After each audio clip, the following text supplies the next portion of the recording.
હરિ હરિ બોલ. કેશવ માધવ હરિ હરિ બોલ. મુકુંદ માધવ હરિ હરિ બોલ.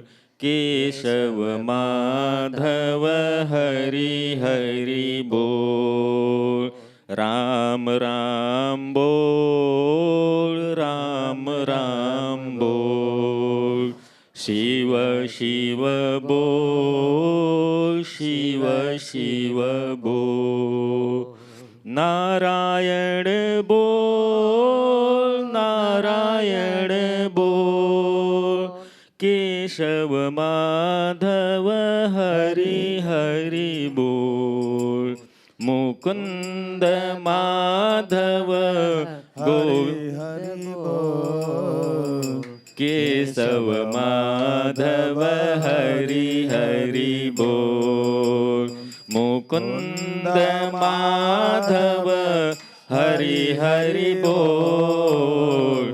કેશવ માધવ હરિ હરિ બોલ. રામ રામ બોલ. શ્યામ શ્યામ બોલ. રામ રામ બોલ. શ્યામ શ્યામ બોલ.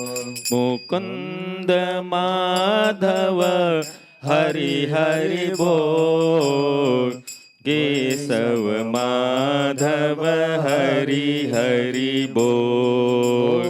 મુકુંદ માધવ હરિ હરિ બોલ. કેશવ માધવ હરિ હરિ બોલ. રામ રામ બોલ. રામ રામ બોલ. શિવ શિવ બોલ. શિવ શિવ બોલ. નારાયણ બોલ. નારાયણ બોલ. કેશવ માધવ હરિ હરિ બોલ. કેશવ માધવ હરિ હરિ બોલ. મુકુંદ માધવ હરિ હરિ બોલ.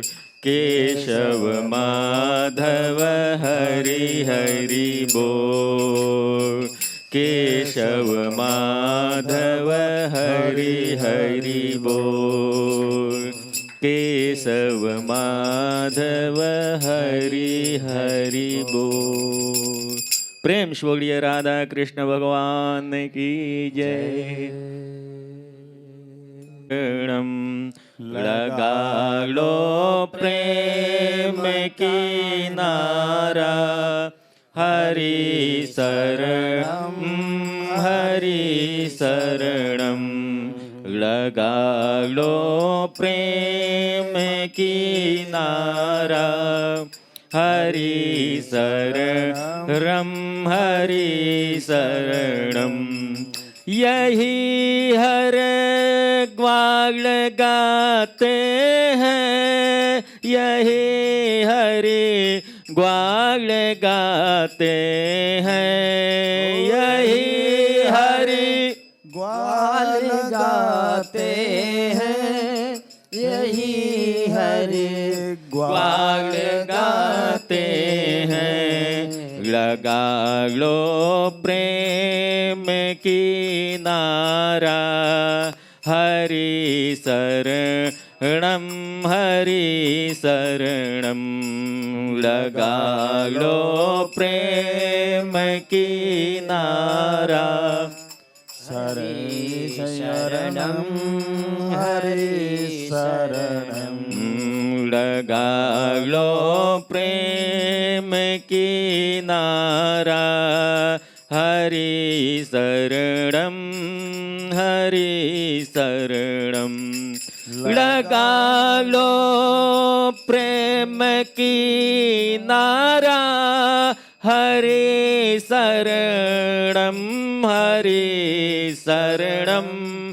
लगा लो प्रेम की नारा.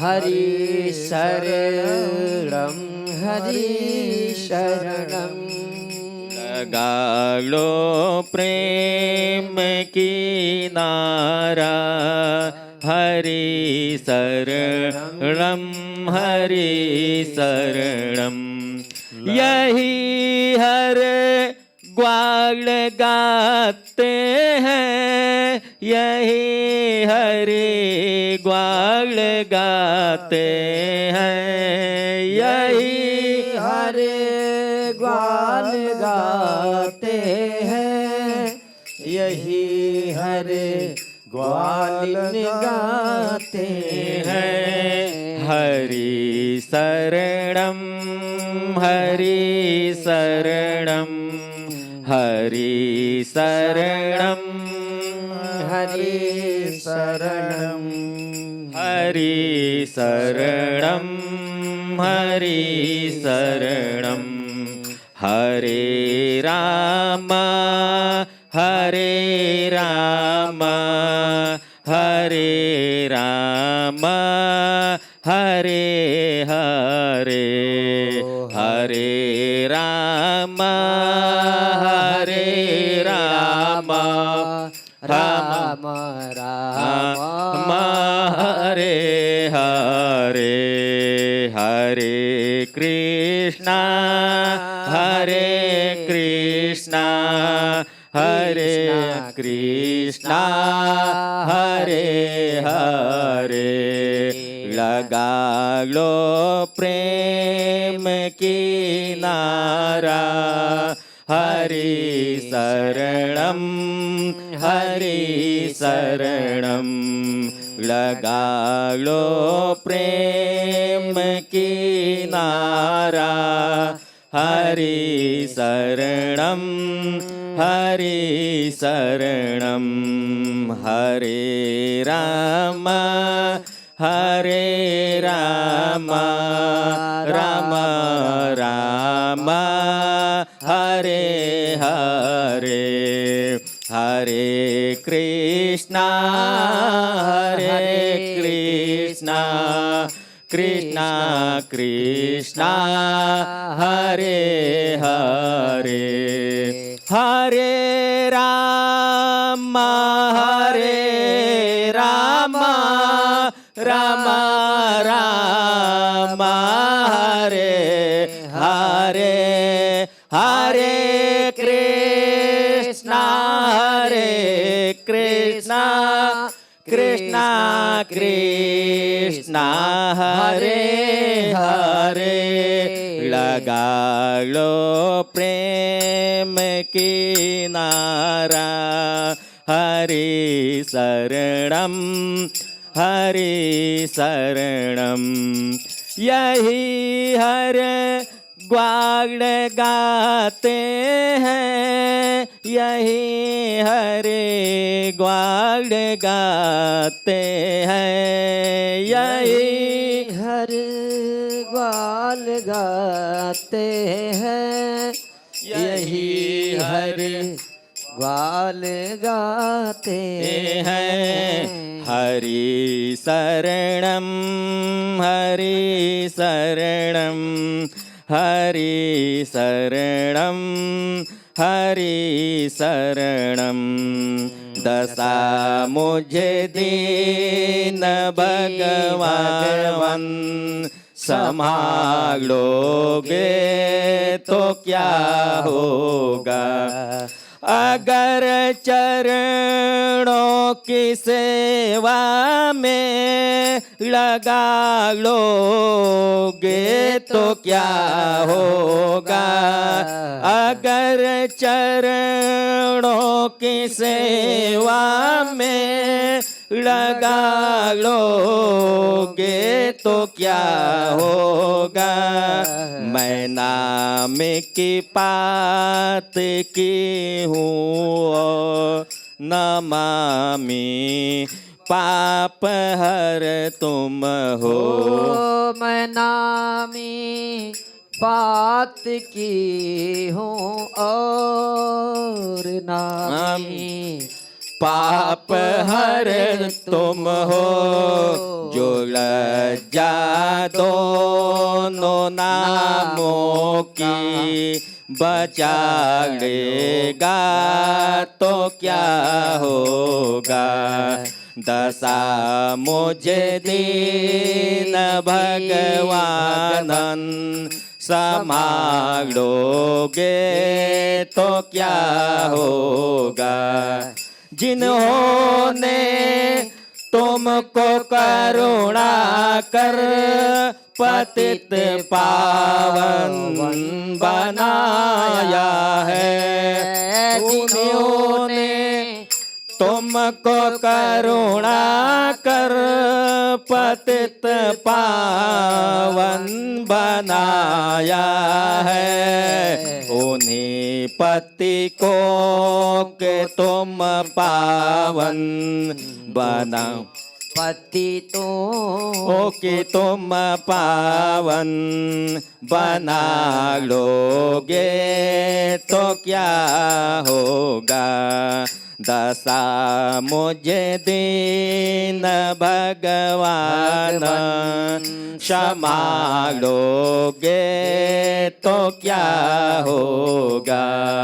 यह सब मुझसे कहते हैं तू मेरा है, तू मेरा है। यहाँ सब मुझसे कहते हैं तू मेरा है, तू मेरा है। मैं किसी का हूँ यही तुम, मैं किसी का हूँ ये झगड़ा तुम मिटा दोगे तो क्या होगा। दशा मुझे दिन भई भगवन संभालोगे तो क्या होगा।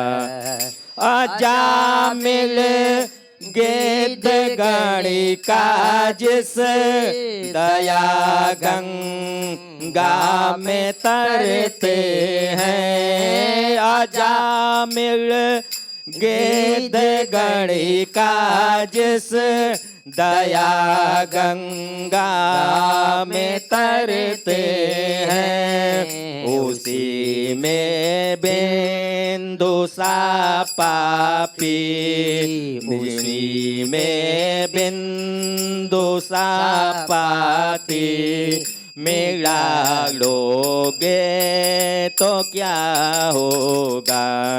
दशा मुझे दीन भगवन संभालोगे तो क्या होगा।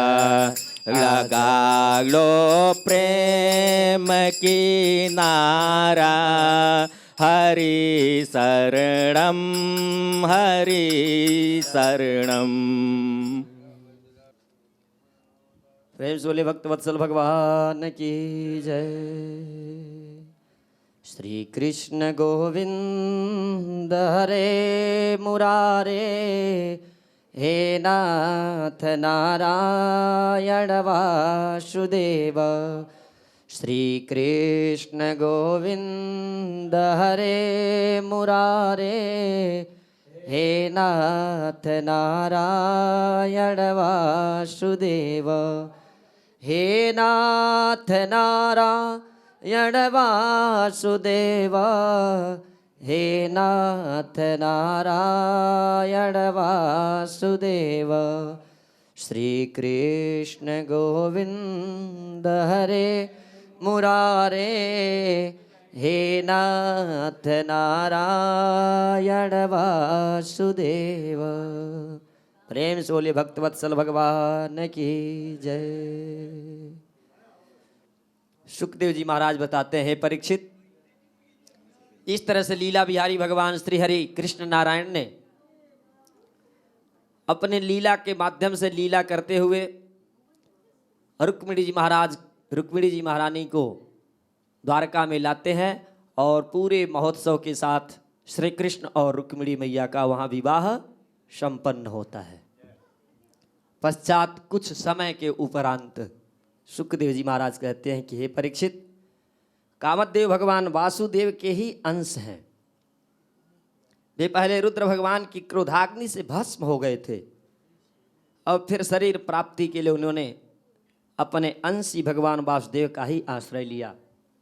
वे ही काम अब की बार भगवान श्री कृष्ण के द्वारा रुक्मिणी जी के गर्भ से उत्पन्न हुए और प्रद्युम्न नाम से जगत में प्रसिद्ध हुए। सौंदर्य, वीर्य, सौशील्य आदि सद्गुणों में भगवान श्री कृष्ण के वे किसी प्रकार कम न थे। बालक प्रद्युम्न अभी 10 दिन के भी न हुए थे कि काम रूपी शंबरासुर वेश बदलकर सूतिका गृह से उन्हें हर ले गया और समुद्र में फेंक कर अपने घर लौट आया। उसे मालूम हो गया था कि यह मेरा भावी शत्रु है। समुद्र में बालक प्रद्युम्न को एक बड़ा भारी मछली निगल गई।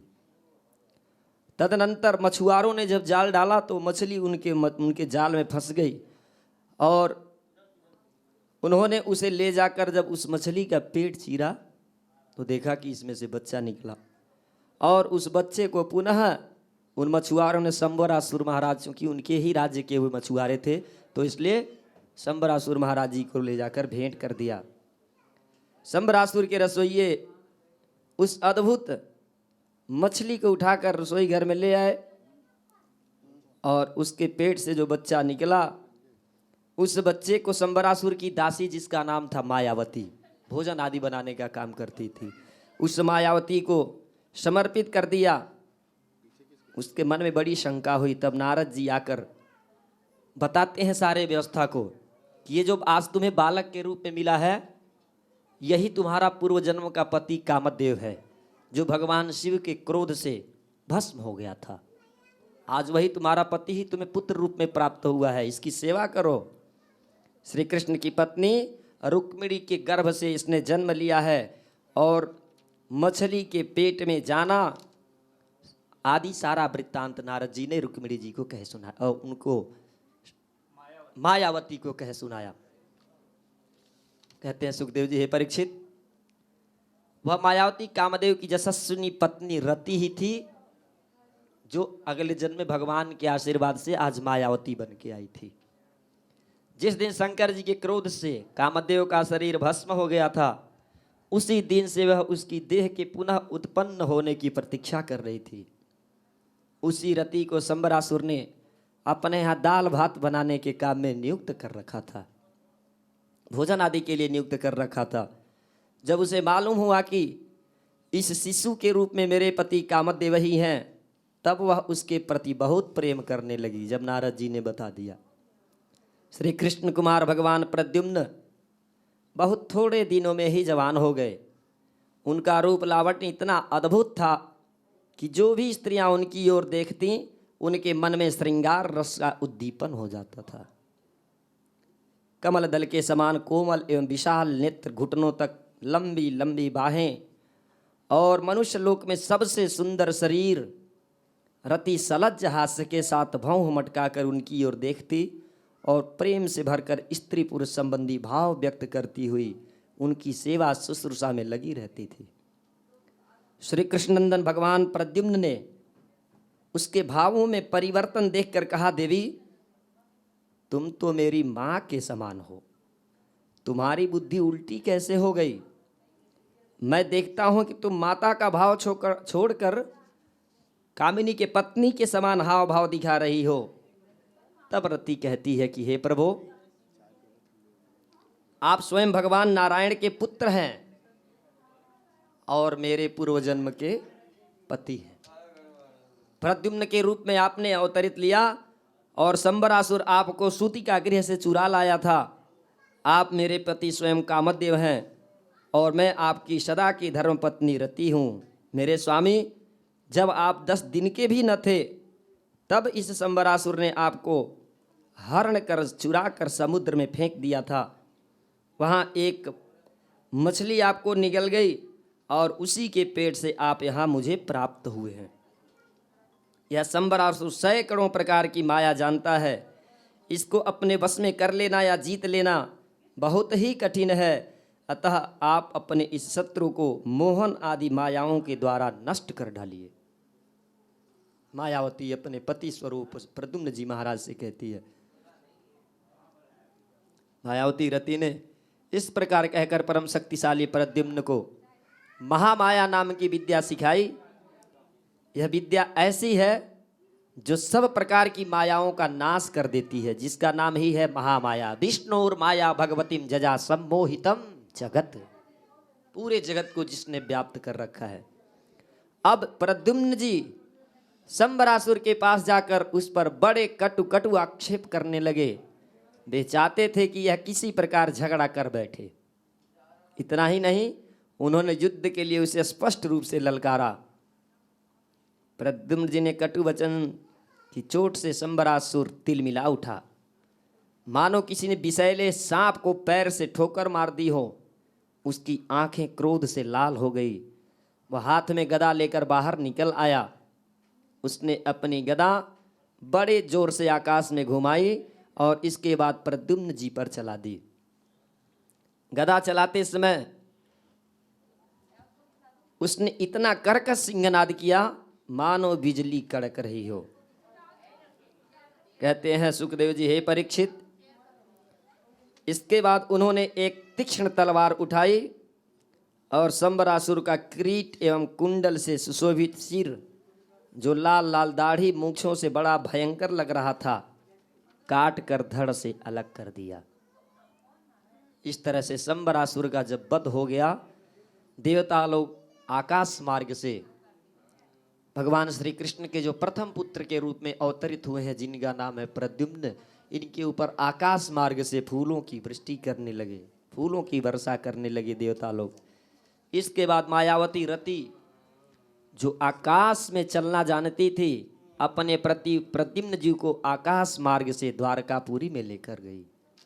शंबरासुर जी का जीवन समाप्त हो गया। सुखदेव जी कहते हैं, परीक्षित, आकाश में अपनी गोरी पत्नी के साथ सांवले प्रद्युम्न जी की ऐसी शोभा हो रही थी मानो बिजली और मेघ का जोड़ा हो। जैसे बिजली चमकती है और मेघ सांवले रंग का होता है, उसी तरह से इन दोनों का जोड़ा सुशोभित हो रहा था। इसी प्रकार उन्होंने भगवान के उस उत्तम अंतःपुर में प्रवेश किया, जिसमें सैकड़ों श्रेष्ठ रमणियां निवास करती थी। इसी समय वहां रुक्मिणी जी आ पहुंची। सुखदेव जी कहते हैं, परीक्षित, उनके नेत्र कजरारे और वाणी अत्यंत मधुर थी। इस नवीन दंपति को देखते ही उन्हें अपने खोए हुए पुत्र की याद हो आई। वात्सल्य स्नेह की अधिकता से उनके स्तनों से दूध झरने लगा, क्योंकि अभी वो प्रद्युम्न जी 10 ही दिन के थे। सूतिका गृह से ही शंबरासुर चुरा ले गया था। रुक्मिणी जी सोचने लगी कि यह नवरत्न कौन है, यह कमल नयन किसका पुत्र है, किस बड़भागी ने इसे अपने गर्भ में धारण किया होगा, इसे यह कौन सौभाग्यवती पत्नी रूप में प्राप्त हुई है। मेरा भी एक नन्हा सा शिशु खो गया था, न जाने कौन उसे सूतिका गृह से उठा ले गया। यदि वह कहीं जीता जागता होगा तो उसकी अवस्था तथा रूप भी इसी के समान हुआ होगा। रुक्मिणी मैया अपने मन में सोच रही हैं इनको देख के। मैं तो इस बात से हैरान हूँ कि इसे भगवान श्याम सुंदर किसी रूप रेखा, अंगों की गठन आदि जो भी व्यवस्था है, सारा कुछ इसके शरीर की व्यवस्था प्रभु श्याम सुंदर श्री कृष्ण भगवान के ही शरीर से मिलती जुलती है। कहते हैं कि जिस समय रुक्मिणी जिस प्रकार सोच विचार कर रही थी, निश्चय और संदेह के झूले में झूल रही थी, उसी समय पवित्र कृति भगवान श्री कृष्ण अपने माता पिता देवकी और वसुदेव जी के साथ वहां पधारे। भगवान श्री कृष्ण तो सब कुछ जानते हैं, परंतु वे कुछ न बोले, चुपचाप खड़े रहे। इतने में ही नारद बाबा वहां नारायण नारायण नारायण करते हुए पहुंच जाते हैं और उन्होंने प्रद्युम्न जी को शंबरासुर का हर के ले जाना, समुद्र में फेंकना और उस बच्चे को मछली के पेट में जाना, मछली को मछुआरे को पकड़ना, पुनः ये सारे वृत्तांत महाराज शंबरासुर के द्वारा जो भी हुआ था, नारद जी ने रुक्मिणी मैया को कह सुनाया। और इस व्यवस्था को जानकर माता रुक्मिणी और सारे नगरवासी बड़े प्रसन्न चित्त हो गए, क्योंकि इनका खोया हुआ पुत्र प्राप्त हुआ है। वो भी पुत्र जो कि 10 ही दिन का हुआ था तभी गायब हो गया, और आज अपनी पत्नी के साथ प्राप्त हुआ है। तो किसी भी मैया को अपने इस तरह खोए हुए पुत्र को पाकर उसका जो हृदय होगा वो अत्यंत द्रवित हो जाएगा, जैसा मैया रुक्मिणी का हो गया है। जब द्वारकावासी नर नारियों को यह मालूम हुआ कि खोए हुए प्रद्युम्न जी लौट आए हैं, तब वे परस्पर कहने लगे, अहो कैसे सौभाग्य की बात है कि यह बालक मानो मर कर फिर लौट आया हो। जिसे समुद्र में फेंक दिया गया हो, मछली निगल गई हो, बालक फिर जी के आ गया हो, तो समझ लीजिए कि वो मरने के बाद ही फिर आ गया है। ऐसा सभी नगर नर नारी सोचने लगे। सुखदेव जी कहते हैं, परीक्षित, प्रद्युम्न जी का रूप रंग भगवान श्री कृष्ण से इतना मिलता जुलता था कि उन्हें देखकर उनकी माताएं भी उन्हें अपना पतिदेव श्री कृष्ण समझकर मधुर भाव में मग्न हो जाते थे। सर्वांग शरीर प्रद्युम्न जी का अपने पिता भगवान श्री हरि श्री कृष्ण जी के ही शरीर से मिलता जुलता था। श्री निकेतन भगवान के प्रतिबिंब रूप कामावतार भगवान प्रद्युम्न के दिख जाने पर ऐसा होना कोई आश्चर्य की बात नहीं है। फिर उन्हें देखकर दूसरी स्त्रियों की विचित्र दशा हो जाती थी, इसमें तो कहना ही क्या है। ऐसी व्यवस्था थी। महाराज प्रद्युम्न जो भगवान श्री कृष्ण के प्रथम पुत्र के रूप में उत्पन्न हुए थे। इस तरह से भगवान श्री कृष्ण और माता रुक्मिणी को पुनः इनके खोए हुए पुत्र प्रद्युम्न और रति स्वरूप रति के रूप में जो आई है सत्यभामा, पुत्र और पुत्र वधू के रूप में प्राप्त हुए। प्रेम से बोले वृंदावन बिहारी लाल की जय। श्मयंतक मणि,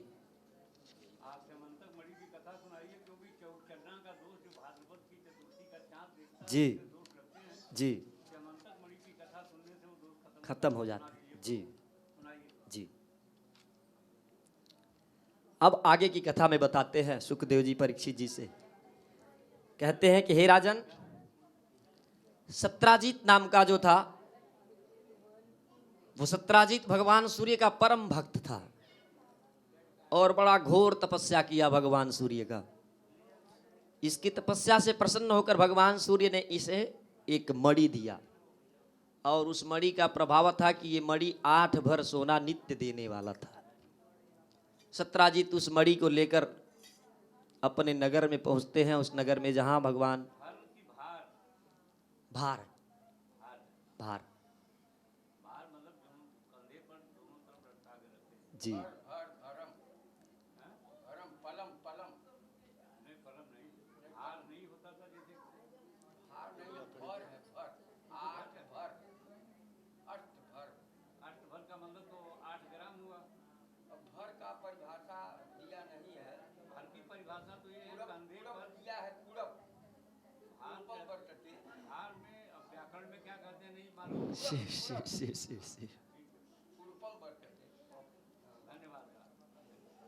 तो कहते हैं कि इस तरह से जब वो मणि लेके आया अपने नगर में, सारे नगरवासी उस मणि के प्रभाव से सत्राजित के शरीर में इतना तेज हो गया था कि मानो वो स्वयं सूर्य भगवान ही उतर के आ रहे हों।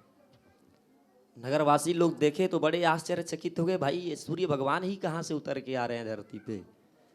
जब नगर में आया तो पता चला कि ये भगवान सूर्य नहीं, ये तो सत्राजित है। इसके शरीर में इतनी तेज कैसे आ गई, तो पता चला कि इसने भगवान सूर्य का पूजा किया है, और उसी इस पूजा के प्रभाव से भगवान सूर्य ने इसको मणि दिया है, जिसके प्रभाव से इसके शरीर में तेज उत्पन्न हुआ है। भगवान श्री कृष्ण कहते हैं कि भाई ये तो आपने बड़ा अच्छा कार्य किया, क्योंकि तपबल कठिन न कछु संसारा, तपस्या के प्रभाव से आपने पाया है।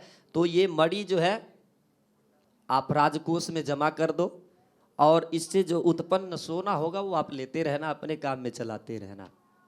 लेकिन ये बात सत्राजित को अच्छी नहीं लगी, क्योंकि वो सोचा कि जब तपस्या मैंने किया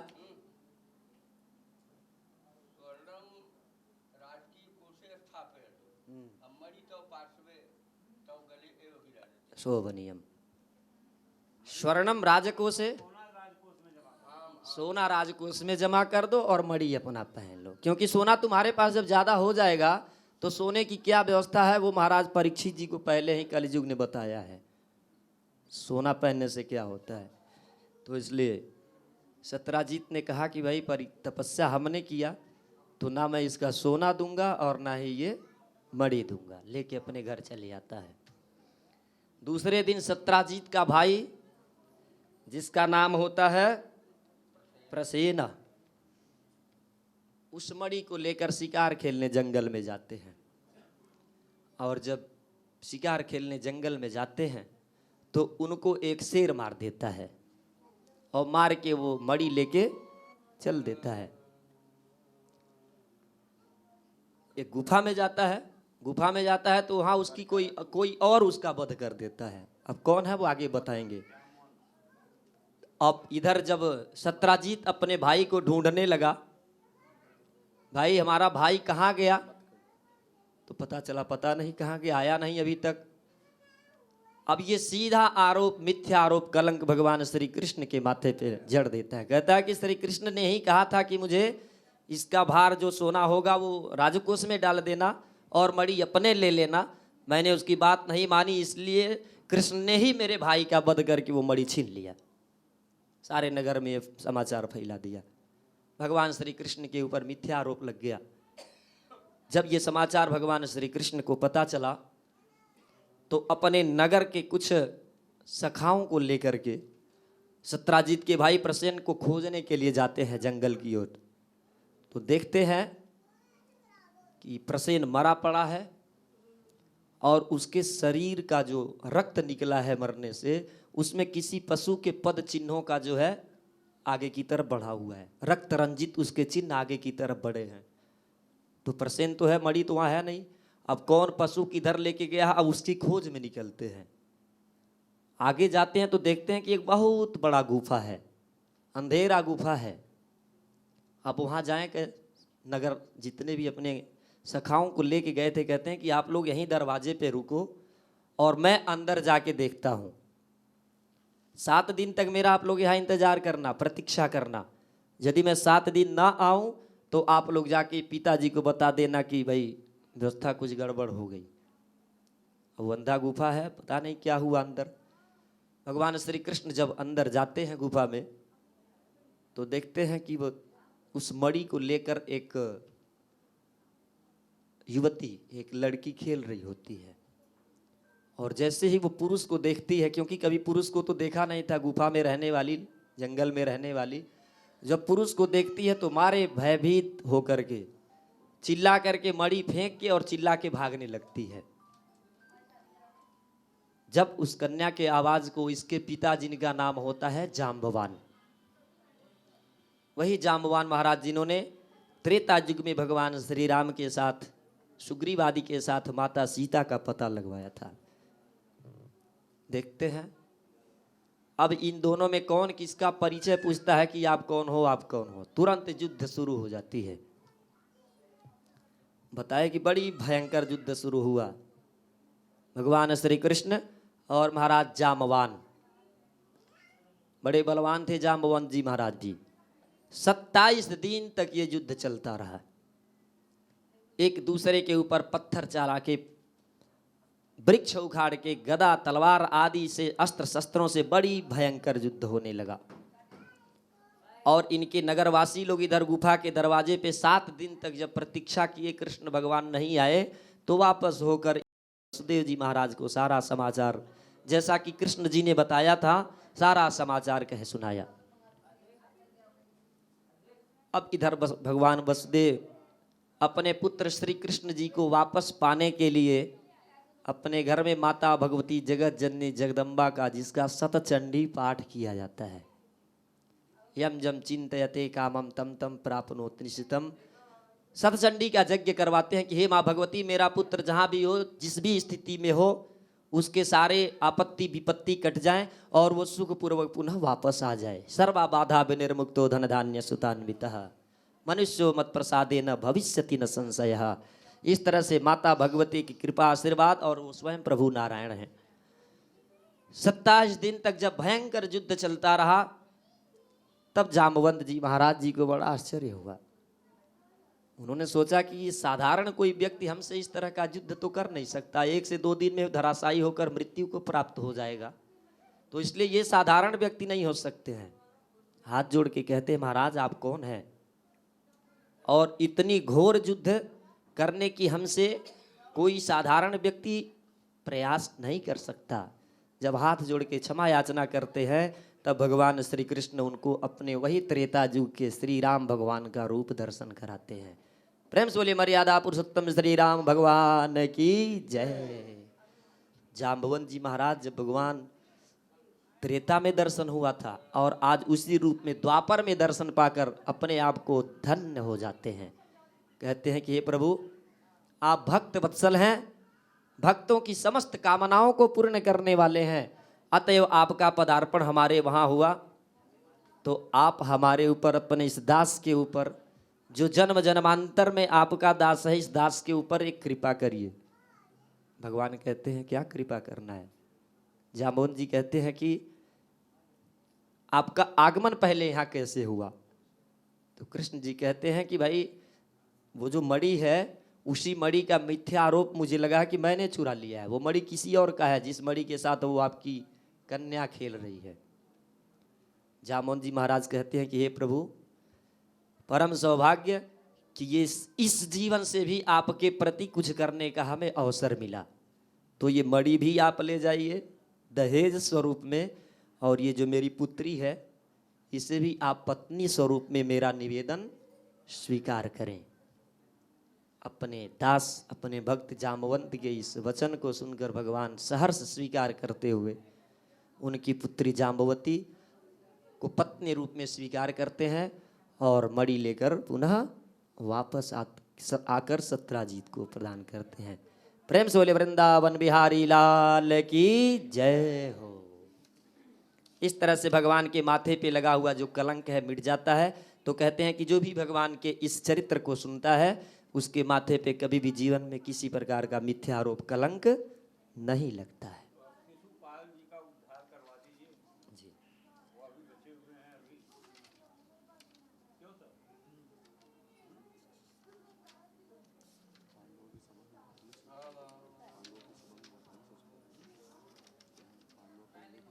अब आगे बताते हैं शिशुपाल के संबंध में। जो शिशुपाल प्रथम स्कंद में बताए हैं कि जो कि श्राप वश जिनका 3 योनि में आने का श्राप मिला हुआ है, तो 2 योनि तो खत्म हो चुका, हिरण्याक्ष और हिरण्यकश्यप के रूप में, बाराह और नृसिंह के रूप में भगवान आके इनका उद्धार किए। दूसरे अवतार में आए रावण कुंभकर्ण बन के, त्रेता में भगवान श्री राम आकर के अवतार धारण करके नारायण ने इनका उद्धार किया। अब इस द्वापर में वही दोनों जय और विजय शिशुपाल और दंत वक्र बन के आए हैं। अब इनका उद्धार करेंगे भगवान श्री कृष्ण के रूप में। श्री कृष्ण गोविंद हरे मुरारे, हे नाथ नारायण वासुदेव। श्री कृष्ण गोविंद हरे मुरारे, हे नाथ नारायण वासुदेव। हे नाथ नारायण वासुदेव, हे नाथ नारायण वासुदेव। हरे मुरारे मधुकैटबाणे, निराशयं जगदीश्वरक्ष। श्री कृष्ण गोविंद हरे मुरारे, हे नाथ नारायण वासुदेव। हे नाथ नारायण वासुदेव, हे नाथ नारायण वासुदेव। प्रेम से बोले वृंदावन बिहारी लाल की जय। सुखदेव जी अब आगे की अध्याय की कथा में बताते हैं कि हे परीक्षित राजन, धर्मराज महाराज युधिष्ठिर, जरासंध का वध भीम जी महाराज के द्वारा राजसूय यज्ञ करने के अनंतर हुआ और सर्वशक्तिमान भगवान श्री कृष्ण की अद्भुत महिमा को सुनकर बहुत प्रसन्न हुए। किस तरह से भगवान ने लीला करते हुए जरासंध कालेवन आदि सभी दैत्यों का जो इस धरती के भार बने थे उन सब का समाप्ति किया। अब आगे युधिष्ठिर जी महाराज कहते हैं, सच्चिदानंद स्वरूप श्री कृष्ण, त्रिलोकी के स्वामी ब्रह्मा, शंकर आदि और इंद्रादि लोकपाल सब आपकी आज्ञा पाने के लिए तरसते रहते हैं और यदि वह मिल जाती है तो बड़ी श्रद्धा से उनका सिरोधार्य करते हैं। अनंत हम लोग हैं तो अत्यंत दीन, परंतु मानते हैं अपने आप को भूपति और नरपति। ऐसी स्थिति में तो हम दंड के पात्र हैं, परंतु आप हमारी आज्ञा स्वीकार करते हैं और उसका पालन करते हैं। सर्वशक्तिमान कमल नयन भगवान के लिए मनुष्य लीला का अभिनय मात्र है। कहते हैं यह मैं हूँ और यह मेरा है तथा यह तू है और यह तेरा है। इस प्रकार के विकार युक्त बुद्धि से तो बुद्धि तो पशुओं की भी होती है। जो आपके अनन्य भक्त हैं उनके चित्त में ऐसी पागलपन के विचार कभी नहीं आते। उनके चित्त में वसुधैव कुटुंबकम के विचार आते हैं, क्योंकि सबके स्वामी जगतपति दीनानाथ हैं। इस तरह से युधिष्ठिर जी महाराज कहते हैं, फिर आप में तो होंगे ही कहाँ से, इसलिए आप जो कुछ कर रहे हैं वो सारा लीला ही लीला है। अपने इस जगत को दिखाने के लिए, चलाने के लिए आप ये सारी लीलाएं कर रहे हैं। किस तरह से अपने धर्म का आचरण करते हुए इस मनुष्य जीवन का निर्वाह करना चाहिए। सुखदेव जी कहते हैं, परीक्षित, इस प्रकार कहकर धर्मराज युधिष्ठिर ने भगवान श्री कृष्ण की अनुमति से यज्ञ के योग्य समय आने पर यज्ञ के कर्मों में निपुण वेदवादी ब्राह्मणों को ऋत्विज आचार्य आदि के रूप में वर्ण किया। इसके अतिरिक्त धर्मराज ने द्रोणाचार्य, भीष्म, कृपाचार्य आदि अनेकानेक प्रकार के ऋत्विज, ज्ञानी, विज्ञानी आदि सभी लोगों को वहाँ निमंत्रित किया। इसके पश्चात ऋत्विज ब्राह्मणों ने सोने के हलों से यज्ञ भूमि को जुतवाकर राजा युधिष्ठिर को शास्त्रानुसार यज्ञ की दीक्षा दी। प्राचीन काल में जैसे वरुण देव के यज्ञ में सब के सब यज्ञ पात्र सोने के बने हुए थे, वैसे ही युधिष्ठिर के यज्ञ में भी सारे के सारे पात्र सोने के बने हुए थे और उस यज्ञ में यक्ष, किन्नर आदि आदि सभी लोग उपस्थित थे। महाराज युधिष्ठिर के उस यज्ञ में सबके बिना किसी प्रकार के कौतूहल की यह बात मान ली कि राजस्व यज्ञ करना युधिष्ठिर के योग्य ही है, क्योंकि भगवान श्री कृष्ण के भक्त के लिए ऐसा करना कोई बहुत बड़ी बात नहीं है, क्योंकि ये भगवान के भक्त हैं और जिनके ऊपर भगवान की कृपा होती है वो कुछ भी कर सकता है, उसके लिए कुछ भी असंभव नहीं होता। उस समय देवताओं के समान तेजस्वी याजकों ने धर्मराज युधिष्ठिर से विधि पूर्वक राजसूय यज्ञ कराया, ठीक वैसे ही जैसे पूर्व काल में देवताओं ने वरुण जी महाराज से करवाया था। कहते हैं कि सोमलता से रस निकालने के दिन महाराज युधिष्ठिर ने अपने परम भाग्यवान याचकों और यज्ञ कर्म की भूल चूक का निरीक्षण करने वाले सदस्यपतियों का बड़ी सावधानी से विधि पूर्वक पूजन किया। अब सभासद लोग इस विषय पर विचार करने लगे कि सदस्य में सबसे पहली किसकी पूजा की जाए, जबकि यहाँ बड़े बड़े ज्ञानी, विज्ञानी आदि आदि ऋषि महर्षि लोग उपस्थित हैं, तो इन सब में सबसे पहले किसकी पूजा की जाए। जितनी मति उतने मत, इसलिए सर्वसम्मति से कोई निर्णय नहीं हो सका। ऐसी स्थिति में सहदेव जी महाराज कहते हैं कि हे यदुवंश शिरोमणि, भक्त वत्सल भगवान श्री कृष्ण ही सदस्यों में सर्वश्रेष्ठ और अग्र पूजा के पात्र हैं, क्योंकि ये भगवान हैं। बड़े ही बड़े बड़े महान कार्य किए हैं, बचपन से ही बड़े बड़े मायावी प्रतापी राक्षसों का इन्होंने वध किया है, इनसे बड़ा यहाँ कौन है, इसलिए सबसे पहले पूजा इनकी ही होनी चाहिए।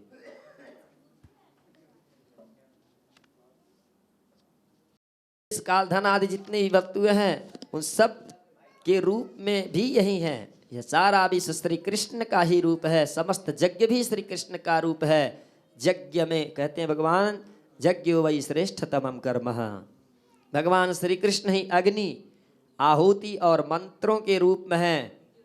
जैसा कि पुरुष सूक्त में कहा गया, चंद्रमा मनसो जातः चक्षुः सूर्यो अजायतः। ज्ञान मार्ग और कर्म मार्ग ये दोनों भी श्री कृष्ण की प्राप्ति की हेतु ही हैं। अतः हे सभासदों, मैं कहाँ तक वर्णन करूं। भगवान श्री कृष्ण वह एक रस अद्वितीय ब्रह्म है, जिसमें सजातीय विजातीय स्वगत भेद नाम मात्र का भी नहीं है कि कौन अपने जाति का है, कौन विजाति का है, कौन की, सभी अपने हैं। यह संपूर्ण जगत उन्हीं का संपूर्ण है। दैवाधीनम जगत सर्वम, ये संपूर्ण जगत इन्हीं के अधीन है। यही अपने व्यवस्था से सारे जगत की व्यवस्था को चलाते हैं। इसलिए इनके सिवा किसी और अतिरिक्त का पूजन करना ये श्रेयस्कर नहीं होगा, न्यायोचित नहीं होगा। जो अपने दान धर्म को अनंत भाव से युक्त करना चाहता हो, उसे चाहिए कि समस्त प्राणियों और पदार्थों के अंतरात्मा भेदभाव रहित परम शांत और परिपूर्ण भगवान श्री कृष्ण को ही दान करें। सुखदेव जी कहते हैं कि हे परीक्षित, सहदेव भगवान की महिमा और उनके प्रभाव को जानते थे, इसलिए इतना कहकर वो चुप हो गए। उस समय धर्मराज युधिष्ठिर की यज्ञ सभा में जितने सत्पुरुष उपस्थित थे, सबने एक स्वर में कहा, बहुत ठीक, बहुत ठीक, ऐसा ही होना चाहिए। भगवान श्री कृष्ण के सिवा किसी और की अग्र पूजा नहीं होनी चाहिए। सहदेव जी की बात का सभी ने समर्थन किया और धर्मराज युधिष्ठिर ने ब्राह्मणों की आज्ञा सुनकर तथा सभासदों का अभिप्राय जानकर बड़े आनंद से, प्रेमोद्रेक से विह्वल होकर भगवान श्री कृष्ण की पूजा की। अपनी पत्नी, भाई, मंत्री और कुटुंबियों के साथ धर्मराज युधिष्ठिर ने बड़े प्रेम और आनंद से भगवान के पांव पखारे, पीले वस्त्र आभूषण आदि अर्पित किए। जैसे भी पूजा की जाती है, इन सारे व्यवस्थाओं से युधिष्ठिर जी महाराज ने भगवान श्री कृष्ण का इस यज्ञ में सर्वप्रथम पूजा किया। यज्ञ सभा में उपस्थित सभी लोग भगवान श्री कृष्ण की इस प्रकार पूजित सत्कृत देखकर हाथ जोड़े हुए नमो नमः, जय जय, इस प्रकार के नारे लगाकर उन्हें नमस्कार करने लगे। उस समय आकाश से स्वयं ही पुष्पों की वर्षा होने लगी। देवता लोग आकाश मार्ग से पुष्प वर्षा करने लगे। सुखदेव जी कहते हैं कि हे राजन, अपने आसन पर बैठा हुआ शिशुपाल यह सब देख सुन रहा था। भगवान श्री कृष्ण के गुण सुनकर उसे क्रोध और ईर्ष्या हो आया और वह उठकर वहां खड़ा हो गया और वह भरी सभा में हाथ उठाकर बड़ी ही उद्दंडता के साथ, असहिष्णुता के साथ और निर्भयता के साथ भगवान को सुना सुनाकर अनेक प्रकार के अपशब्द कहने लगा। कहता है कि हे सभासदों, इस सभा में उपस्थित सभी ऋषिगणों, सभी मुनिगणों, श्रुतियों का यह कहना सर्वथा सत्य है कि काल ही ईश्वर है और लाख चेष्टा करने पर भी वह अपना काम करा ही लेता है। सब दैवाधीनम जगत सर्व अपना काम करा लेता है। इसका प्रत्यक्ष प्रमाण हमने देख लिया कि यहाँ बच्चों और मूर्खों की बात में बड़े बड़े वयोवृद्ध और ज्ञान वृद्धों की वृद्धि भी चकरा गई। पर मैं मानता हूँ कि आप लोग अग्र पूजा के योग्य पात्र का निर्णय करने में सर्वथा समर्थ हैं। इसलिए हे सदस्यपतियों, आप लोग बालक सहदेव की यह बात ठीक न माने कि कृष्ण ही अग्र पूजा के योग्य हैं। यहाँ बड़े बड़े तपस्वी, विद्वान, व्रतधारी, ज्ञान के द्वारा अपने समस्त पाप तापों को शांत करने वाले परम बड़े बड़े ज्ञानी उपस्थित हैं। और ऐसे ज्ञानियों की उपस्थिति में और ऐसे गाय चराने वाले का, माखन चुराने वाले का अग्र पूजा किया जाए तो ये बात जो है उचित नहीं होगी, क्योंकि यहाँ बड़े बड़े विद्वान उपस्थित हैं इस सभा में और इनकी पूजा बड़े बड़े लोकपाल आदि लोग भी किया करते हैं।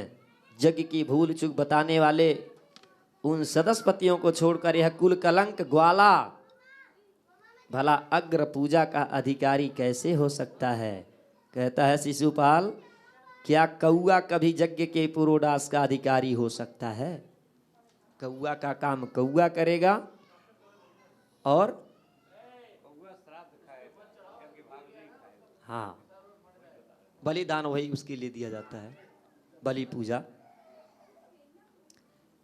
ना इसका कोई वर्ण है और ना तो इसका कोई आश्रम है, कुल भी इसका ऊंचा नहीं है, सारे धर्मों से यह बाहर है, वेद और लोक मर्यादाओं का उल्लंघन करके मनमाना आचरण करता है। अनेक प्रकार के उस भरे सभा में भगवान श्री कृष्ण को शिशुपाल अपशब्द कहता है सभी लोगों के सामने। कहते हैं वहां जब से बाहर निकलते हैं तो डाकू की सारी प्रजा को सताते हैं। परीक्षित सुखदेव जी कहते हैं, राजन सच पूछो तो शिशुपाल का सारा शुभ नष्ट हो चुका था। इसी से उसने और भी बहुत सी बड़ी कड़ी बातें भगवान श्री कृष्ण को सुनाई, क्योंकि कहते हैं विनाश काले विपरीत बुद्धि। विनाश का समय आता है तो बुद्धि विपरीत हो जाती है, उल्टी हो जाती है। परंतु जैसे सिंह कभी सियार की हुआ पर ध्यान नहीं देता, वैसे ही भगवान श्री कृष्ण चुप रहे। जैसे सियार हुआ कर रहा हो, क्या मतलब है उसको, शेर तो जहाँ है वो अपना चुपचाप बैठा हुआ है। उन्होंने उसकी बातों का कुछ भी उत्तर न दिया, परंतु सभासदों के लिए भगवान की निंदा सुनना असह्य था। उनमें से कई अपने अपने कान बंद करके क्रोध से शिशुपाल को गाली देते हुए बाहर चले गए, क्योंकि कहते हैं कि हरिहर निंदा सुनई जो काना, होई पाप गोघात समाना। कहते हैं कि भगवान का, ब्राह्मण का निंदा सुनने वाला व्यक्ति उसको गो हत्या जनित पाप लगता है, इसलिए निंदा नहीं सुननी चाहिए। हो सके तो उसका विरोध करें, अन्यथा अगर सामर्थ्य नहीं है तो वहां से हट जाइए, कान में सुनिए नहीं भगवान की निंदा। कुछ लोग शिशुपाल को गाली देते हुए वहां से बाहर निकल गए। कहते हैं सुखदेव जी, हे राजन परीक्षित, जो भगवान की या भगवत परायण भक्तों की निंदा सुनकर वहां से हट नहीं जाता, वह अपने शुभ कर्मों से च्युत हो जाता है। उसके सारे शुभ कर्म भ्रष्ट हो जाते हैं। जो भगवान की निंदा अपने कान से सुनता है और उसकी अधोगति होती है, नरक होती है, क्योंकि नरक और स्वर्ग बनाने वाले कौन है? स्वयं नारायण ही है।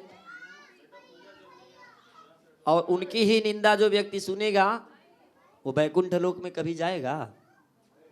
उसके लिए यमराज जी महाराज बैठे हुए हैं, उससे वैकुंठ लोक का फिर दर्शन नहीं होना है। कहते हैं, हे राजन, अब शिशुपाल को मार डालने के लिए पांडव, मत्स्य, केकट और सिजयवंशी नरपर क्रोधित होकर हाथ में हथियार ले उठ खड़े हुए, परंतु शिशुपाल को इससे भी कोई घबराहट नहीं हुई। उसने बिना किसी प्रकार का आगा पीछा सोचे अपनी ढाल तलवार उठा लिया उस राजसूय यज्ञ की सभा में, और वह भरी सभा में श्री कृष्ण के पक्षपाती, जो भी भगवान श्री कृष्ण का पक्ष लेकर बात कर रहे थे, उनको ललकारने लगा। और भगवान श्री कृष्ण उन लोगों को लड़ते झगड़ते देख भगवान श्री कृष्ण उठ खड़े हुए और उन्होंने अपने पक्षपाती राजाओं को शांत किया और स्वयं क्रोध करके अपने ऊपर झपटते हुए शिशुपाल का सिर छुरे के समान तीखी धार वाले चक्र से काट दिया। प्रेम से बोले वृंदावन बिहारी लाल की जय, भक्तवत्सल भगवान की जय। अच्युतम केशवम राम नारायणम कृष्ण दामोदरम वासुदेवम हरिम। अच्युतं केशवं राम नारायणं कृष्ण दामोदरं वासुदेवं हरि। श्रीधरं माधवं गोपिका वल्लभं जानकी नायकं रामचन्द्रं भजे। अच्युतं केशवं राम नारायणं कृष्ण दामोदरं वासुदेवं हरे श्रीधरं माधवं गोपिकावल्लभं जानकीनायकं रामचन्द्रं भजे अच्युतं केशवं सत्यधामाधवं माधवं श्रीधरं राधिकाराधितं अच्युतं केशवं सत्यधामाधवं माधवं श्रीधरं राधिकाराधितं मन्दिरं चेतसा सुन्दरं देवकीमन्दिरं चेतसा सुन्दरं देवकी नन्दनं नन्दजं सन्दधे देवकी नन्दनं नन्दनं सन्दधे विष्णवे ज्येष्णवे शङ्खिने चक्रिणे रुक्मिणी रागिने जानकी जाने वल्लभे वल्लभायार्चितात्मने कंसविध्वंसने वंसिते नमः अच्युतं केशवं रामनारायणं कृष्णदामोदरं वासुदेवं हरि कृष्ण गोविन्द गोविन्द हे राम नारायणं श्रीपते वासुदेवाजिता श्रीनिधे कृष्ण गोविन्द हे राम नारायण श्रीपते वासुदेवाजिते श्रीनिधे अच्युतानंद हे माधवाक्षोक्षज अच्युतानंद हे माधवाधोक्षज द्वारकानायकं द्रौपदीरक्षक द्वारकानायकं द्रौपदीरक्षक राक्षसशोभितः सीतया शोभितो दण्डकारण्यपुण्यताकारण लक्ष्मणे नान्वितो वानरै सेवितो अगस्त्य सम्पूजितो राघवा पातु मां धेनुकारिष्टकानिष्टकृदेशिहा केशिया कंस वंशिका वादकः धेनुका रिष्ट कानिष्ट कृदेशिया केशिया कंस वंशिका वादकः पूतना कोपक सूरजा खेलनो पूतना कोपक सूरजा खेलनो बाल गोपाल का पातु मां सर्वदा बाल गोपाल का पातु मां सर्वदा विद्युदात् परस्फुरदभाषसं विद्युदुद्योत्परवत् वस्फुरादशसं प्राविजम्भोद्धवत् प्रोल्लसद्विग्रहं वन्यया मालया शोभितोरस्थलं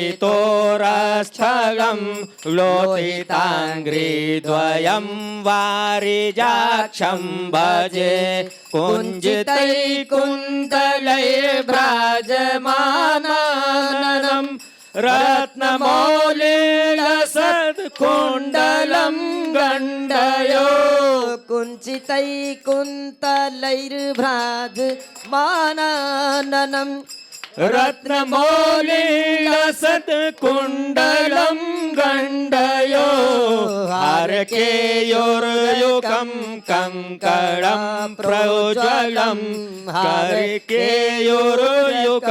कङ्कणं प्रोज्वलं किङ्कणी मञ्जुरं श्यामलं तं भजे किङ्किणी मञ्जुल श्यामलं तं तं भजे अच्युताष्टकं य पठेदेष्टदं प्रेमतः प्रत्ययं पुरुषः स्पृहं वृत्ततः सुन्दरं कर्तृविश्वम्भरं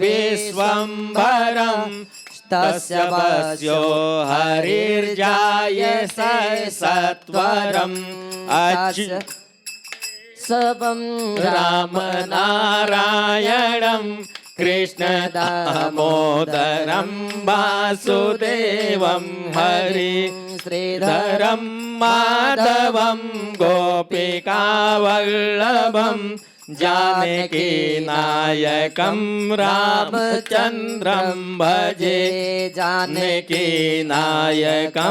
रामचन्द्रं भजे जानकीनायकं रामचन्द्रं भजे।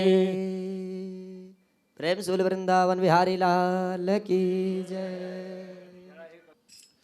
जय भगवती देवी नमो वरदे जय पाप विनाशनि बहुफल दे जय भगवती देवी नमो वरदे जय पाप विनाशनि बहुफल दे जय सोम्बनि सोम्ब कपाल धारे जय सोम्भनि शुम्भ कपाल धरे प्रणमामि तो देवी नरार्ति हरे जय भगवती देवी नमो वरदे जय पाप विनाशनि बहुफल दे जय चंद्र दिवाकर नेत्रधरे जय पावक भूषित वक्त्रवरे जय भैरव देह नीलीन परे जय अंधक दैत्य विशोष करे जय भगवती देवी नमो वरदे जय पाप विनाशनि बहुफल दे जय महिष विमर्दिनि सोल करे जय महिष विमर्दिनि सोल करे जय लोक समस्तक पाप हरे जय देवी पिता महाविष्णु नुते जय भास्कर शक्र शिरो बनते जय सन्मुख सायुधाये सुनुते जय सागर गामिनी शंभुसुते जय दुख दरिद्र विनाश करे जय पुत्र कलत्र ब्रवेदि करे जय भगवती देवी नमो वरदे पाप विनाशिनि बहुफल दे जय देवी देवी समस्त शरीर धारे जय देवी समस्त शरीर धारे जय नाक विदर्शनी दुख हरे जय भगवती देवी नमो वरदे जय पाप विनाशनी बहुफल दे जय सोम्भनि सोम्भ कपाल धरे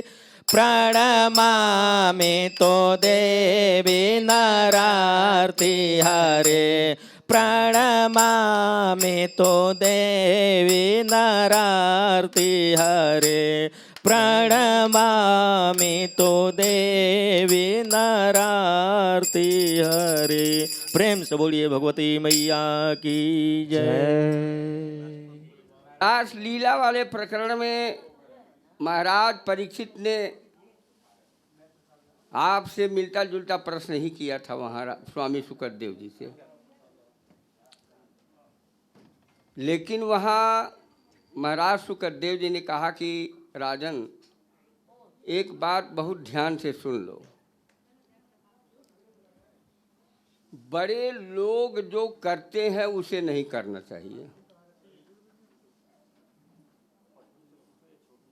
1 मिनट के बाद बात कीजिएगा, 1 मिनट के बाद बात कीजिएगा। हे प्रभु 1 मिनट के बाद बात कीजिएगा।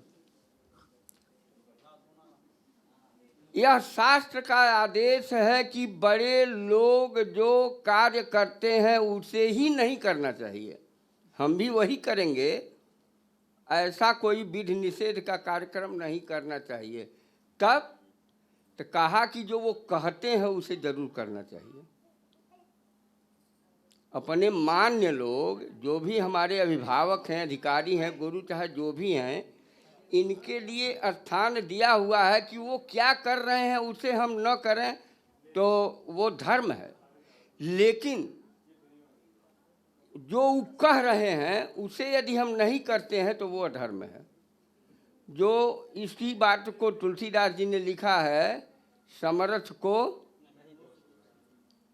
रवि पावक सुरसर, उसी वही उदाहरण यहाँ भी दिया हुआ है। श्रीमद् भागवत के उस रास प्रसंग वाले अध्याय में दिया हुआ है कि गंगा जी में, यमुना जी में बहुत कुछ अपशिष्ट फेंक दिया जाता है, लेकिन वो कभी अपवित्र नहीं हो सकती है।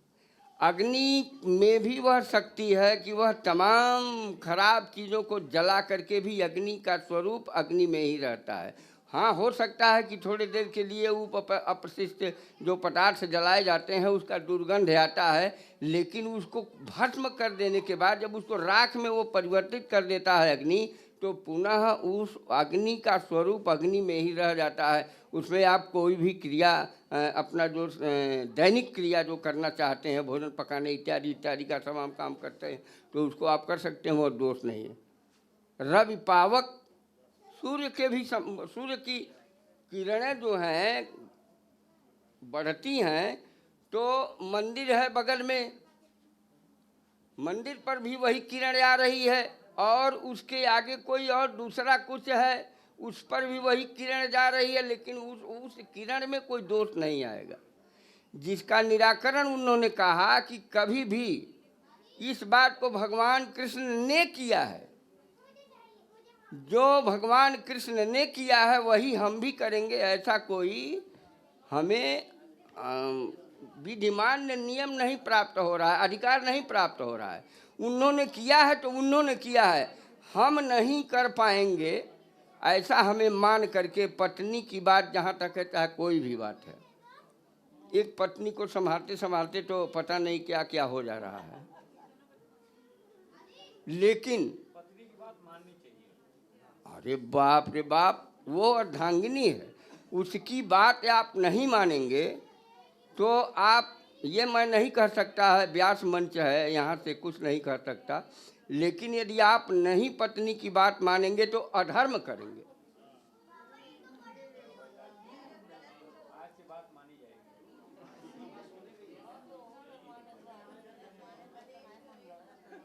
यह है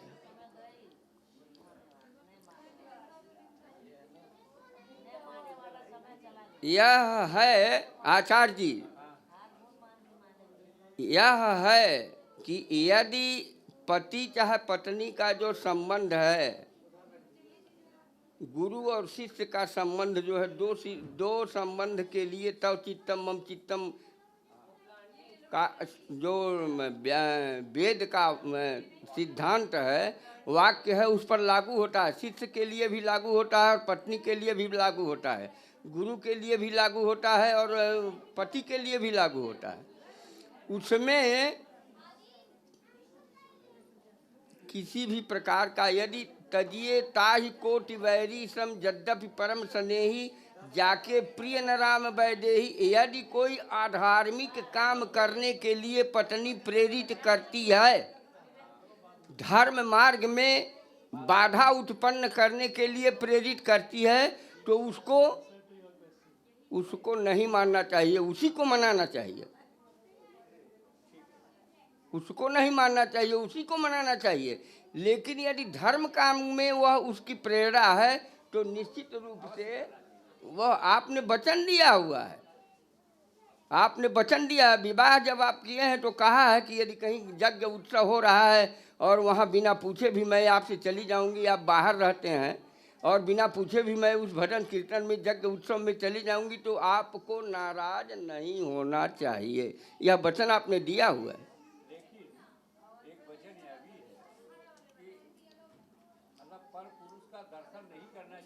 अरे अब आगे की बात उसमें कहा है कि या आप श्रृंगार करने के भी अधिकारिणी नहीं हैं।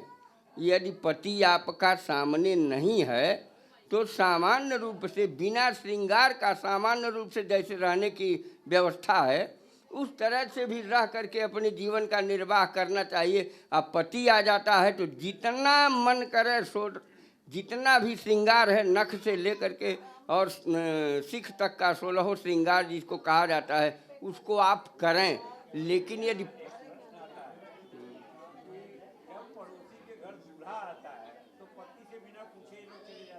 हाँ हाँ नहीं, वो अपराध नहीं है। वो आपने कहा हुआ है, आपने कहा हुआ, आपने वचन दिया हुआ कि अपनी पड़ोसी के बगल अगल बगल के घर, अपने सुहृद के घर कोई यज्ञ उत्सव कीर्तन भजन होता है। हाँ कोई भाई जो तथाकथित युग धर्म है, युग धर्म के विपरीत नहीं जाना चाहिए, युग धर्म का अनुपालन करना चाहिए और उसमें सत्य सनातन धर्म का जो आदेश है उसी का अनुपालन करना चाहिए।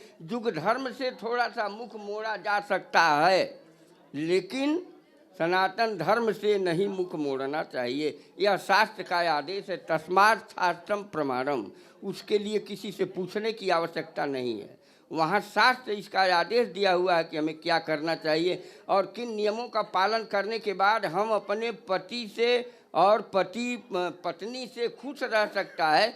गुरु शिष्य पर अनुकंपा कर सकता है और शिष्य गुरु के आदेश को मान सकता है। ये सब सारी बातें जो हो वो आपसी बात होती है, सनातन धर्म के आदेशानुसार होना चाहिए। बोलिए वृंदावन बिहारी लाल की। प्रेम से बोले वृंदावन बिहारी लाल की जय।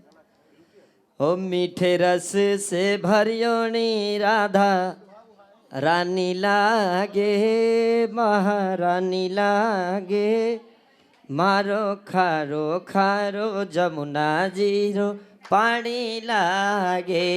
मीठे रस से भरियो जी राधा रानी लागे, महारानी लागे, मारो खारो खारो यमुना जी को पानी लागे, मारो खारो खारो यमुना जी को पानी लागे।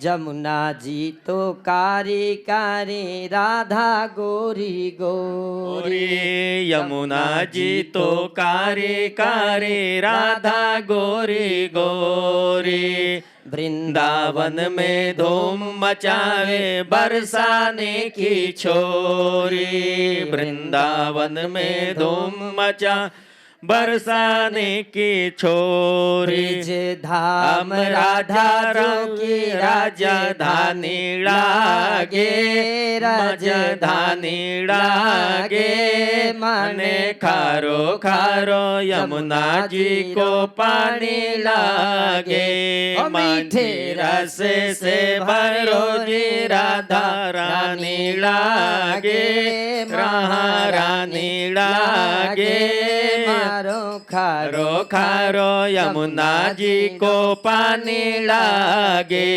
मने खारो खारो यमुना जी रो पानी लागे ना भावे मन माखन मिश्री अब ना कोई मिठाई ना भावे मन माखन मिश्री अब ना कोई मिठाई मारी जी भड़िया ने भावे राधा नाम मलाई मारे जी भड़िया ने भावे राधा नाम मिठाई हो वृष भानु की लली तो गुड़ खानी लागे गुड़ खानी लागे खारो खारो यमुना जीरो पानी लागे हो मीठे रस से भरियो जी राधा रानी लागे महारानी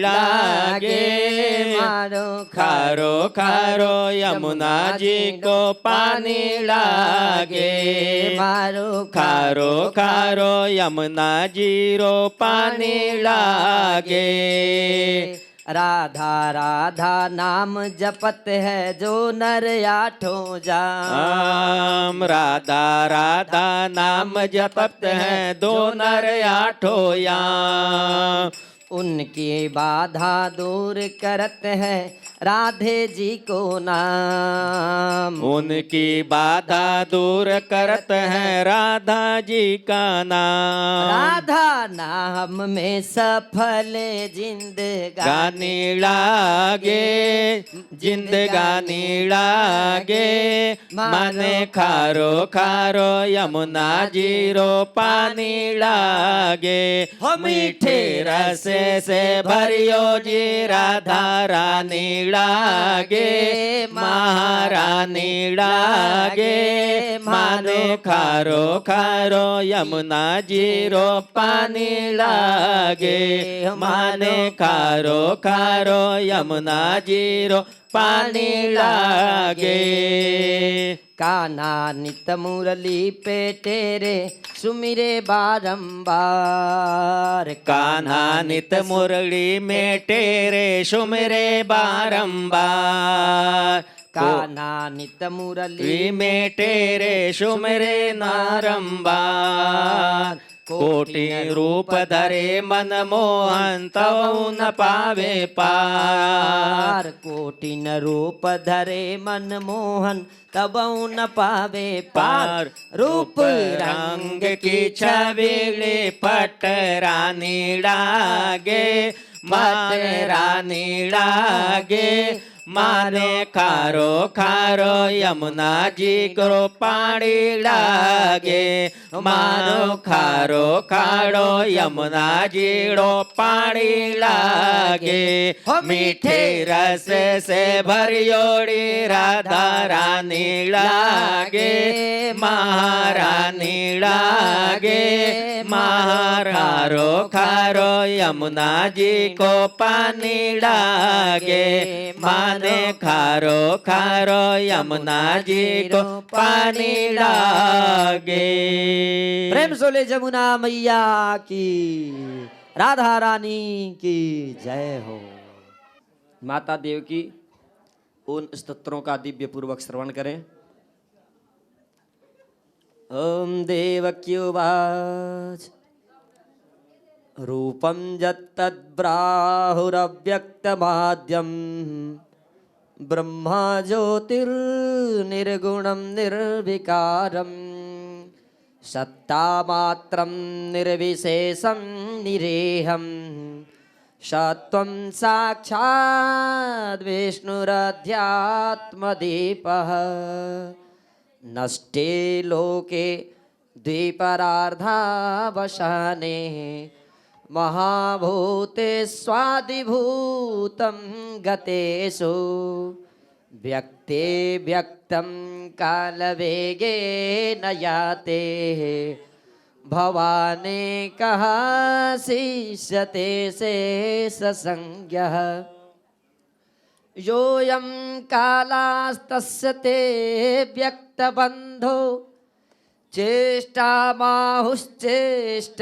येन विश्वं निमेषादिर्वत्सरान्तो महीयां स्त्वं त्वेषां क्षेमधाम प्रपद्ये मर्त्यो मृत्युर्व्यालभीतः पलायन् लोकान् सर्वान् निर्भयं नाध्यगच्छत् त्वत्पादाब्जं प्राप्य यद्रेक्षयाद्यः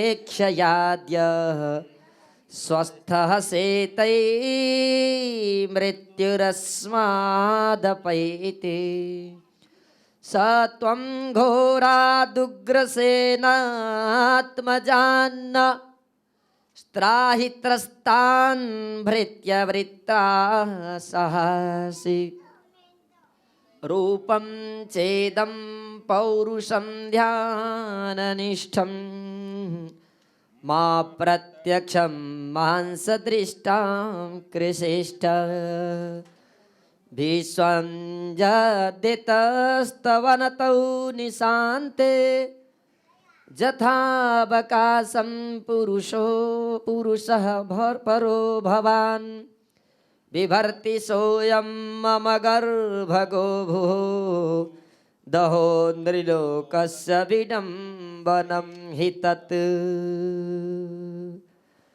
ततः भगवत प्रचोदितः श्रुतं श्रमादाय च सूतिका गृहात् यदा बहिर्गन्तुर्मिये सतर्हजा या योगमाया जनिनन्दना जया तया हृतत्प्रत्यय सर्ववृत्तिषु द्वास्थेषु पौरेष्वपि सायिते स्वथा द्वारस्तु सर्वा पिहिता दुरत्यया बृहत् कपाटाय सकीलशृङ्खलैः ता कृष्णवाहे वसुदेव आगते स्वयं व्यवर्यन्त यथा तथोरमे बवर्ष पर्जन्य उपांशुगर्जितः शेषोन्वगावात्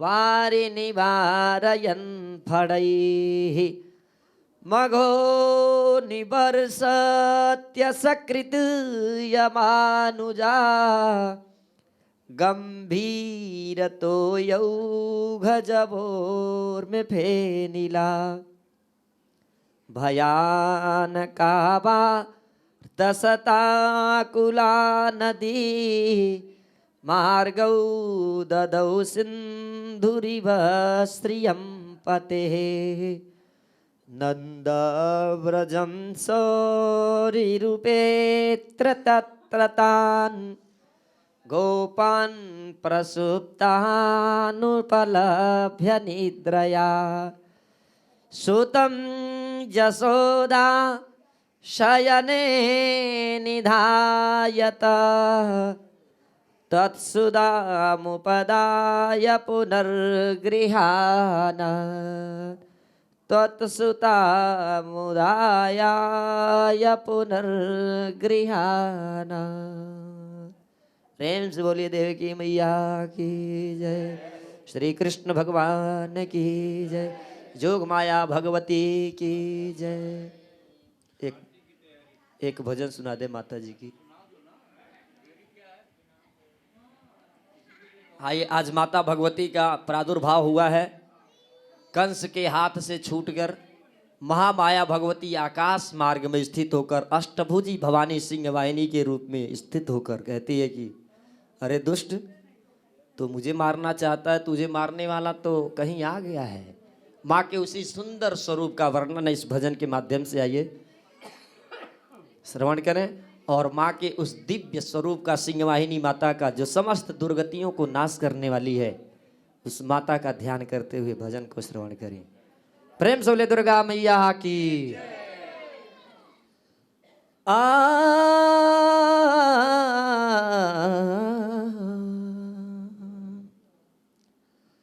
आरे हाथ में त्रिशूल गरबा, भोजपुरी समझते हैं ना।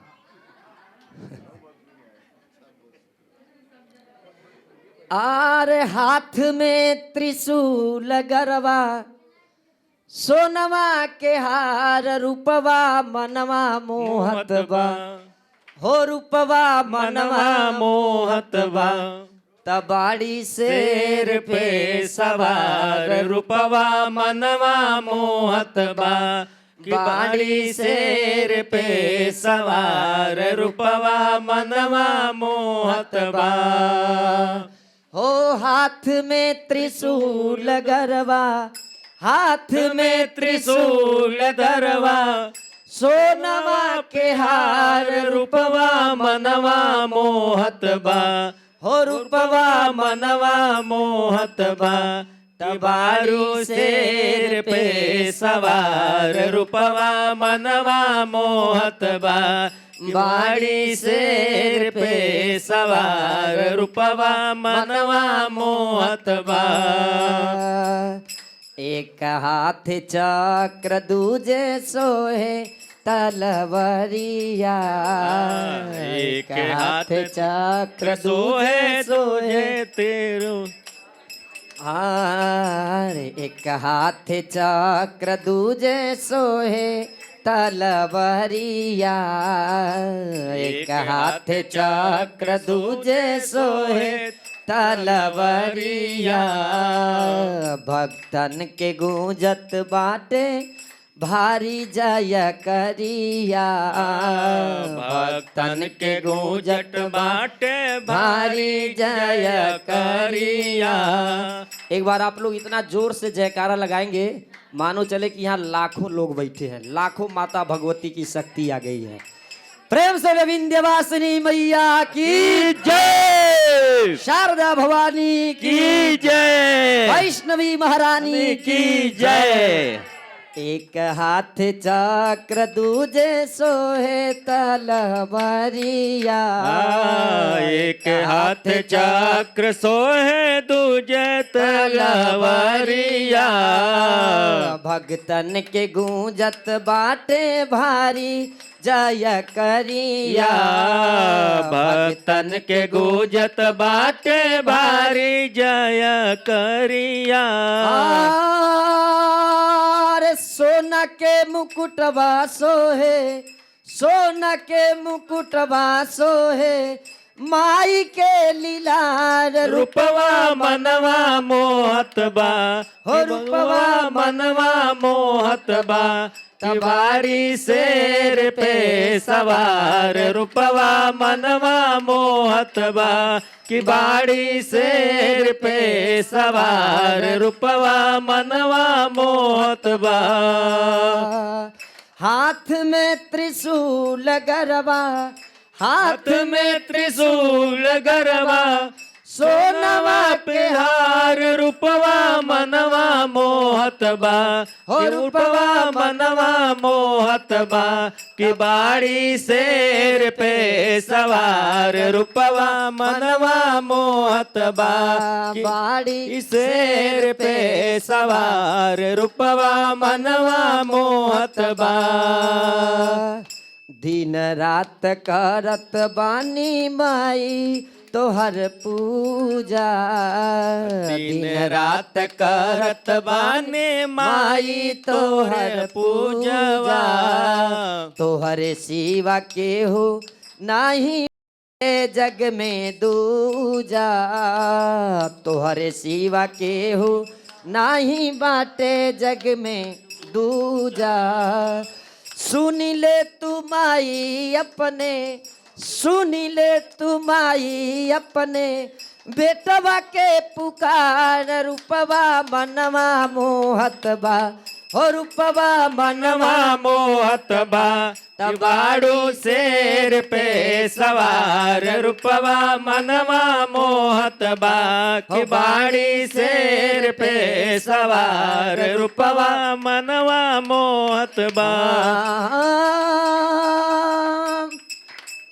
बाड़ी शेर पे सवार। रूपवा मनवा मोहत बा हाथ में त्रिशूल गरबा, हाथ में त्रिशूल गरबा सोनवा के हार। रूपवा मनवा मोहत बा हो रूपवा मनवा मोहत बा कि बाड़ी शेर पे सवार। रूपवा मनवा मोहत बा कि बाड़ी शेर पे सवार। रूपवा मनवा मोहत बा बाड़ी शेर पे सवार। रूपवा मनवा मोहत बा।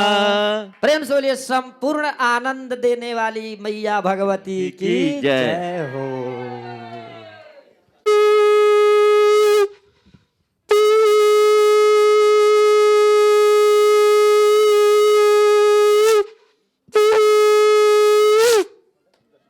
ओम ह्रीं ज्वाला मालिन्यै नमः। ओम ज्वाला कराल मत्युग्रम शेषासुरसूदनम त्रिशूलं पातु ने भीतिर्भद्रकालीर्नमोऽस्तु ते। ओम इदगुं हवे प्रजननं मे अस्तु दशवीरगुं सर्वगणगुं स्वस्ताये। आत्मशनि प्रजाशनि पशुशनि लोकशन्यभयशनि अग्निः प्रजां बहुलां मे करोत्वन्नम् पायोरेतो अश्माशु धात्सा। ओम जग जननी जय जय हो मैया जग जननी जय जय। भयाहरण भवतारण भयाहरण भवतारिणे भवभामिनी जय जय। ओम जग जननी जय जय। तो ही सत चित सुखमय सुध ब्रह्मारूसी हो मैया सुध ब्रह्म राशि सत्य सनातन सुंदर। ओम जग जननी जय जय हो मैया जग जननी जय जय। भयाहरण भवतारण भयाहरण भवतारण भवभामिनी जय जय। ओम जग जननी जय जय। सत्य सतचित सुखमय सुध ब्रह्म रूपा हो मैया शुद्ध ब्रह्म रूपा। सत्य सनातन सुंदर सत्य सनातन सुंदर परशिवा सुर भूपा। ओम जग जननी जय जय। आदि अनादि अनामय अविचलया विनाशी हो मैया विचल विनाशी। अमलयानंदय गोचर अमलयानंदय गोचर अजयानंद राशि। ओ जग जननी जय जय। अविकारी अगहारी अकल कलाधारी हो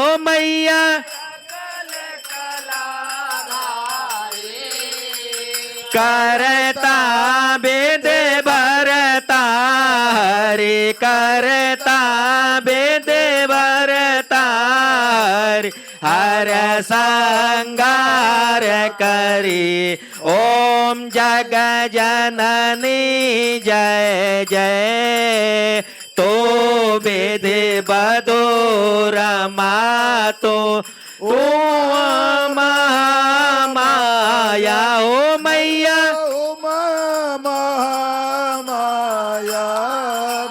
मूल प्रकृति वेद्या तो मूल प्रकृति वेद्या तो जननी जाया ओम जग जननी जय जय राम कृष्ण तो सीता ब्रज रानी राधा ओ मैया ब्रजरानी राधा तो वांछा कल्पद्रोमा तो वांछा कल्पद्रोम हारणे सब बाधा ओम जग जननी जय जय दश विद्या नव दुर्गा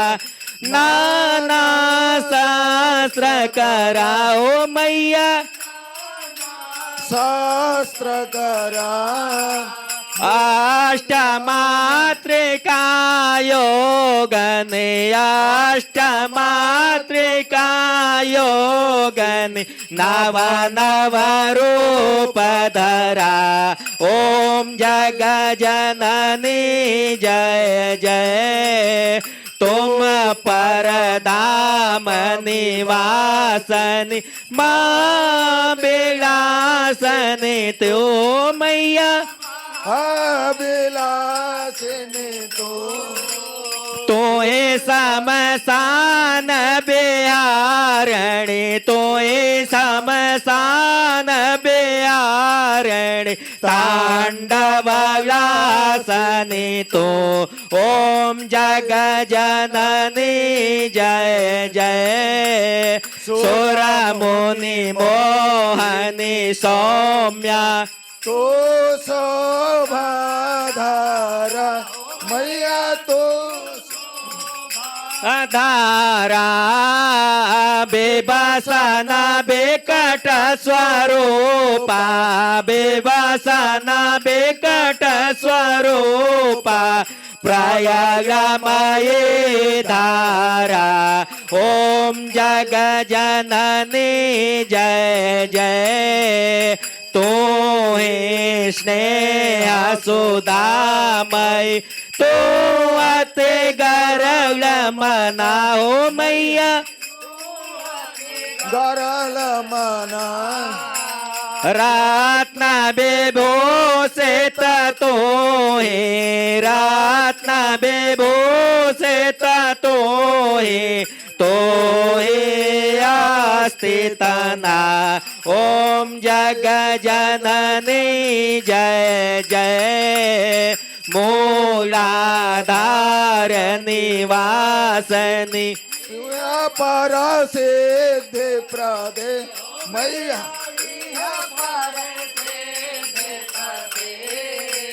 काला तेता काले काला तेता काले कमला तो वरदे ओम जग जननी जय जय शक्ति शक्ति धर तो है नित्य भेदमयी ओ मैया नित्य भेदमयी वेद प्रदर्शन बाणी वेद प्रदर्शन बाणी विमले वेद त्रयी ओम जग जननी जय जय हम अति दीन दुखी माँ बेपत जाल